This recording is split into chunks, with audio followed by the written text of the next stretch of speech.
Aê, galerinha! Simbora! Pessoal, professor Luiz, professor do SESI da Rede de Pernambuco, professor de língua portuguesa, e aí eu venho trazer para vocês hoje mais uma aula para o Prepara SESI.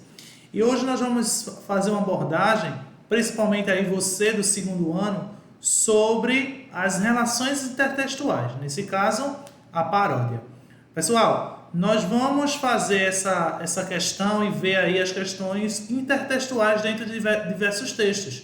E aí o texto que nós vamos abordar vai ser a paródia. Pessoal, é importante que se perceba essa relação porque nós vamos utilizá-las e aplicá-las, tá desaprendendo a falar. Aplicá-las dentro de diversos gêneros textuais. Simbora! Pessoal, quando eu falo de relação intertextual, eu vou perceber que vai ser os fatores de textualidade que trata de relação de um texto com o outro, influenciando sua produção e compreensão. É tão flexível quanto os gêneros textuais que usamos para nos comunicar, de acordo com o propósito comunicativo do gênero. Um intertexto tanto pode se aproximar do texto original, usando outras palavras sem modificar o seu sentido, construindo o que chamamos de paráfrase, como também pode distanciar-se, conferindo-lhe um novo sentido, originando o que denominamos de paródia. Então, pessoal, nós vamos ver aí dois tipos de intertextualidade.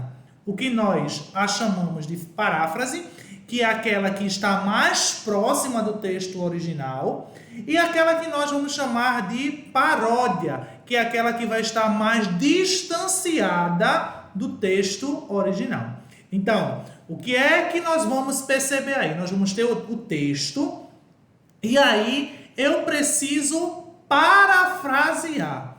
Então, o que é que eu vou fazer? Ele vai estar mais próximo daquele texto original. E se eu for parodiar, eu vou distanciar-lhe mais do texto original. Beleza? Isso aí é o que nós vamos falar sobre relação intertextual. E aqui eu venho trazer para vocês a diferença entre a paródia e a paráfrase. O que é que ela vai ter de diferente? Qual vai ser a diferenciação entre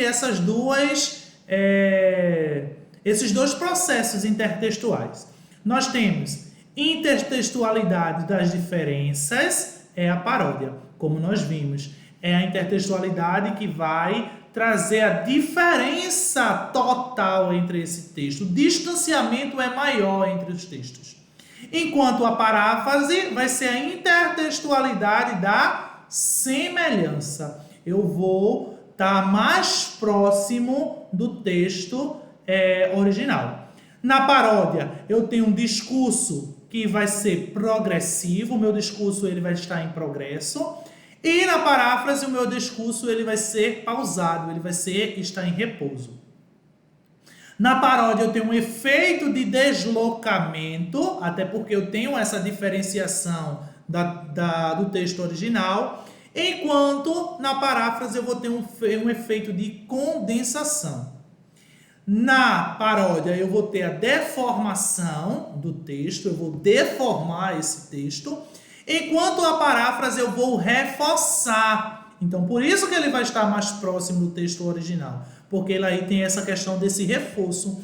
E na paródia eu deformo o texto todinho. E aí, na paródia eu vou ter o caráter contestador, então esse caráter de contestar, e a paráfrase o caráter ocioso. Na paródia eu vou ter a busca pela fala recalcada do outro, e na paródia eu vou ceder lugar à voz do outro. Na paródia eu vou ter uma negação do tema, na paráfrase eu vou ter uma confirmação do tema. Na paródia, o distanciamento, enquanto na paráfrase eu vou ter aproximação. Então, pessoal, aí nós temos dois processos de intertextualidades e suas diferenciações. a paródia de uma forma mais distante do texto original e a paráfrase de uma forma mais próxima do texto original. E o Enem, ele ama fazer essas questões, o SSA, ele ama utilizar essas questões para a produção das suas avaliações. Principalmente, ele gosta de fazer comparação entre textos, ele pega o texto original e coloca um texto parafraseado, parodiado, e aí que você perceba esses elementos. E aqui, pessoal, nós temos as palavras-chave que servirão de base para responder algumas questões. Essa questão de semelhança, progresso, deslocamento, deformação, contestação, recalque, negação e distanciamento. Na alternativa, na maioria das vezes, vai aparecer essas palavras. E aí vocês vão identificar o processo de intertextualidade que foi estabelecido entre ambos os textos. Lembrando que quando eu faço esse processo intertextual, eu tenho intertexto, um texto citando o outro, tá bom? A paródia. O que vai ser a paródia? São relações intertextuais cômicas que desconstrói o propósito comunicativo do texto-fonte, do texto original, com a qual mantém uma identidade cuja finalidade é ironizar, contestar, olha aí o caráter contestador, ou ridicularizar fatos socio-históricos que ocorrem no nosso cotidiano. Então, nós conseguimos perceber esse processo de paródia quando nós estamos em tempos de eleição. E aí eles pegam as músicas e parodeiam elas. Pegam elas e transformam em outra com esse caráter irônico, contestador, e aí fazendo uma ridicularização histórico que ocorre no nosso dia a dia. É notável essas relações intertextuais em efeito cômico, produzido pela sátira, ironia e deboche. Enfim, paródia é a recriação de um texto consagrado que produz efeito de humor com a finalidade de criticar, satirizar, ironizar, zombar ou contestar. Então, pessoal, isso aí, essas palavras aqui, elas são palavras bem importantes para nós percebermos esse processo, que a paródia ela vai ter esse fim de fazer uma crítica, de fazer uma sátira, de fazer uma ironia, um zombamento ou contestar. Então isso aí é característica específica da paródia. E lá no certame, lá na avaliação, vocês vão ver lá essas palavras nas alternativas. Então, vocês têm que ter esse foco, essa percepção. Tá beleza? Simbora para o próximo. Aí, nós vamos ver as várias paródias. Ou seja, vamos conhecer esse tipo de paródia aplicado em diferentes gêneros textuais. Essa aplicabilidade desse processo intertextual em diversos gêneros textuais, que serão os gêneros que vocês irão perceber lá no texto de vocês, que vocês vão analisar e perceber a paródia que ele está utilizando, que é esse processo de sátira, esse processo de crítica. Então ele traz para nós, as paródias estão presentes na produção de diversos gêneros. Então eu vou encontrar paródia no poema, eu vou encontrar paródia na propaganda, eu vou encontrar paródia na canção, em textos escritos em prosa e até mesmo em textos não verbais, na imagem. Simplesmente eu vou conseguir perceber essa paródia dentro desse texto. Consagrados, estabelecido com um novo propósito comunicativo, que é visar a adesão de seus interlocutores. Então, sabendo aí, pessoal, toda vez que eu falo de texto, toda vez que eu faço essa abordagem textual, faz-se necessário que nós percebamos que todo texto ele vai ter o seu público-alvo. Ele vai estar com o público para o qual ele está sendo direcionado. E a proposta é essa, visar a adesão dos seus interlocutores, porque eu produzo um texto para alguém. Então, isso aí é o que nós vamos encontrar nesse processo de intertextualidade, que vai ser a paródia, em diversos textos, gêneros textuais, que vai ser aí o poema, aquele texto escrito em versos, a canção, a propaganda, que tem aí o texto verbal e o texto não verbal, em textos escritos em prosa, que são aqueles textos escritos em parágrafos, e aí no simplesmente texto não verbal, que simplesmente vai ser a imagem. Simbora para a próxima. Paródia na poesia. Então, pessoal, o poema paródia é marca registrada dos escritores modernistas, tendo em vista a proposta de rompitura na linguagem poética em fase das tendências vanguardistas. Então, vocês ainda de segundo ano, ainda não chegou nesse período do modernismo, mas próximo ano, terceiro ano, vocês vão ver essa escola literária e vão ver esse uso, essa proposta dentro dos poetas modernistas. E aí, pessoal, as relações intertextuais cômicas encontram sempre na poesia de Manuel Bandeira, que, em seu poema paródia, Os Sapos, critica o estilo poético dos autores do parnasianismo. Até porque nós vamos ver aí que o modernismo ele vai romper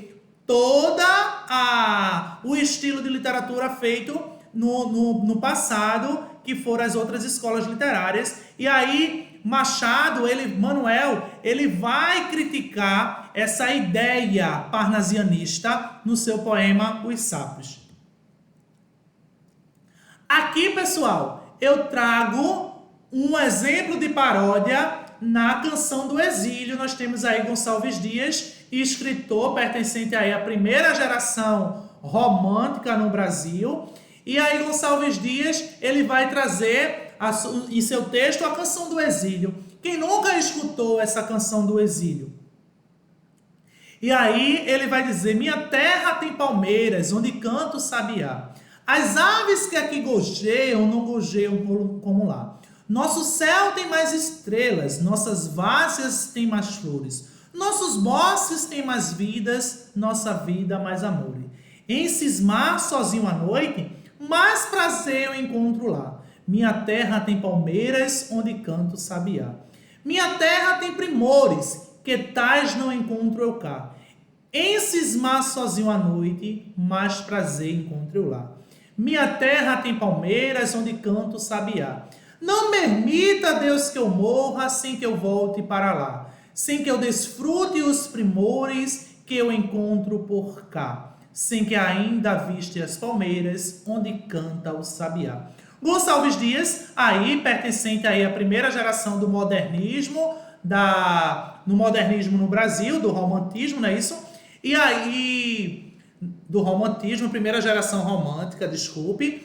E aí nós vamos conseguir perceber essa exaltação da natureza que faz parte da característica dessa escola literária que é o romantismo, primeira geração, Brasil. Aí, esse texto ele é parodiado. Ele distancia-se do original e é parodiado. Aí eu venho com Jô Soares com Canção do Exílio às Versas. Olha aí o distanciamento. E Jô Soares diz: minha dida tem cascata onde canto curió.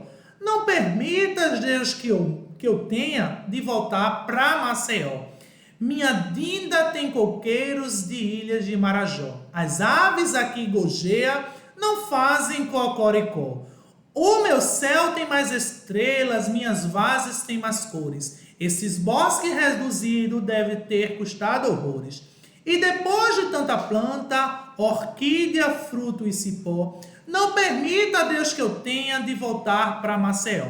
Minha dida tem piscinas, helicóptero e tem jardim. Feito pelo Brazos Garden, não foram pagos por mim. Em cismar sozinho à noite, sem gravata, aí paletó. Olho aquelas cachoeiras onde canta o curió.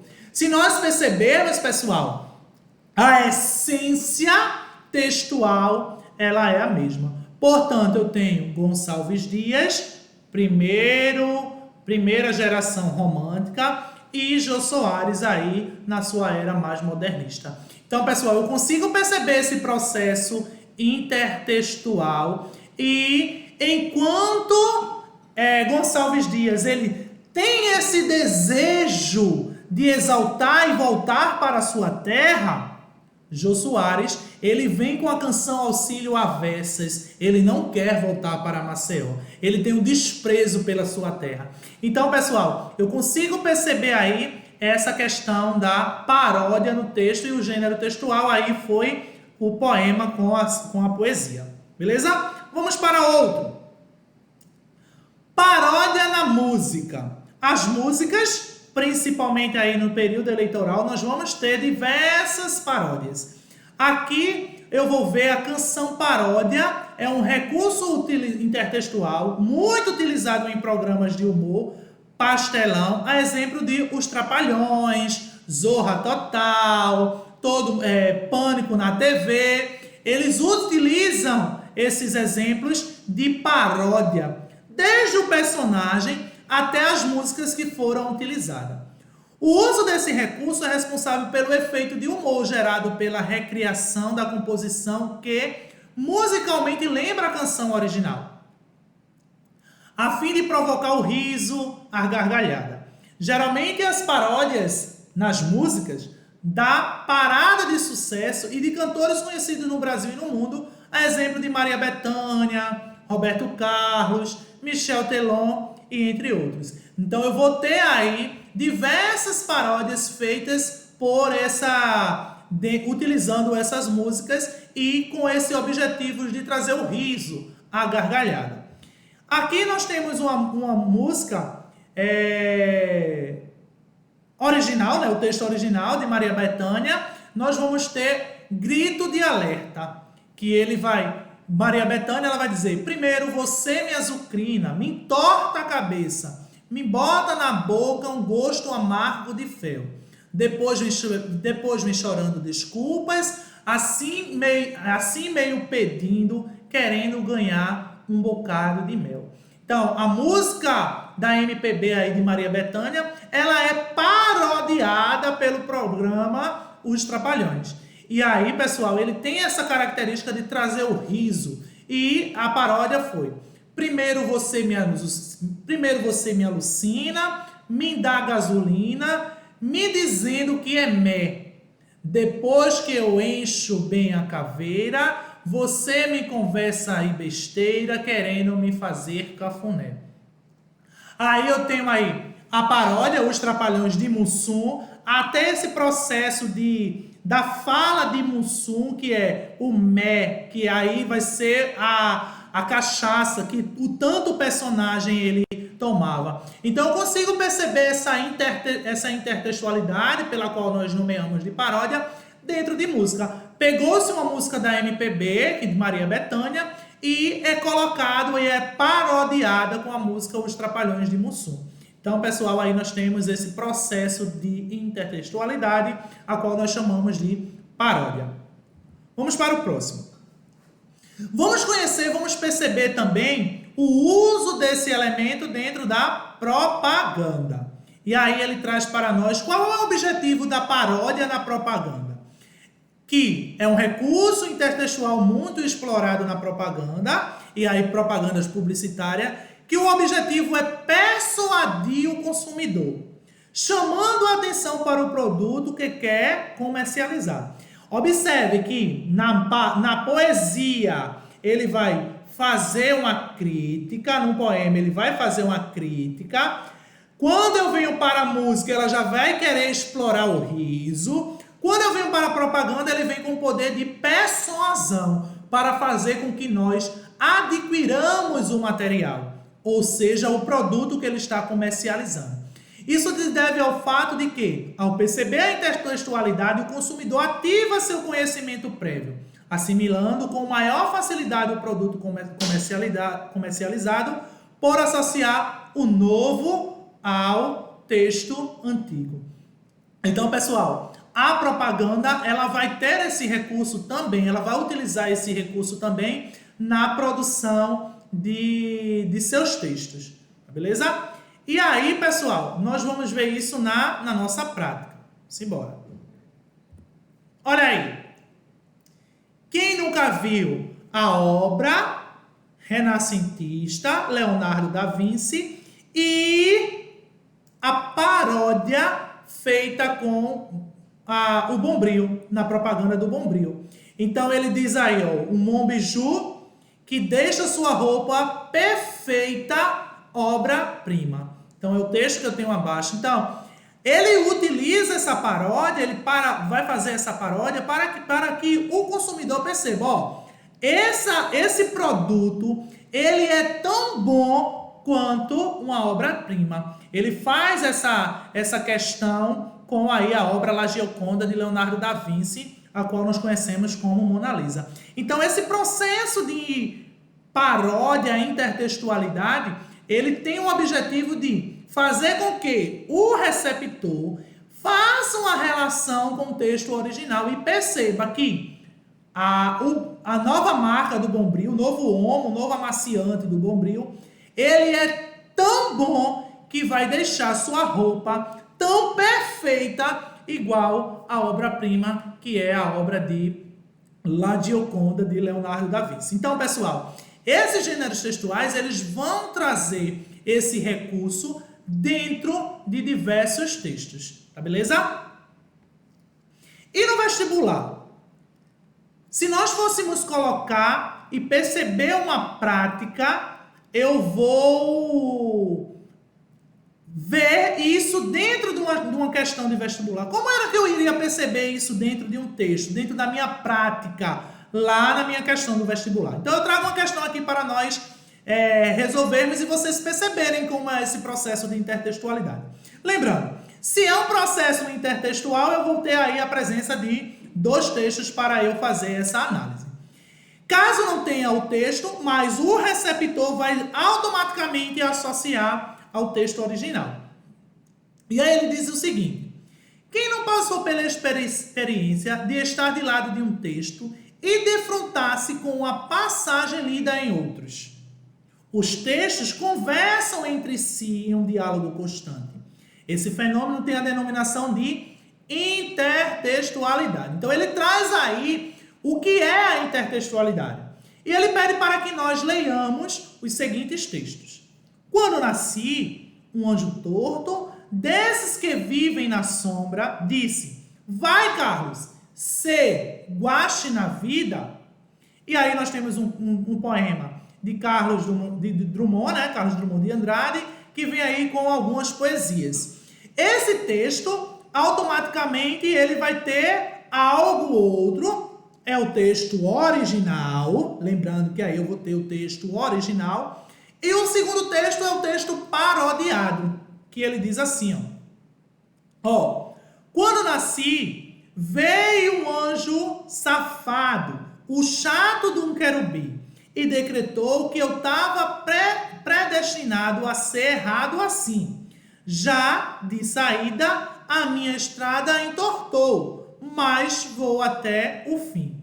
Nós temos aí outro poeta, Chico Buarque, e ele vai trazer para nós um outro processo de intertextualidade, que faz relação com o texto original. Professor, como é que eu vou identificar o gênero, quem é o original e quem é o parodiado? Sempre é bom nós olharmos na nota de rodapé, lá na nota de rodapé ou na referência, vai trazer as datas em que os textos foram publicados. Então dá uma olhadinha.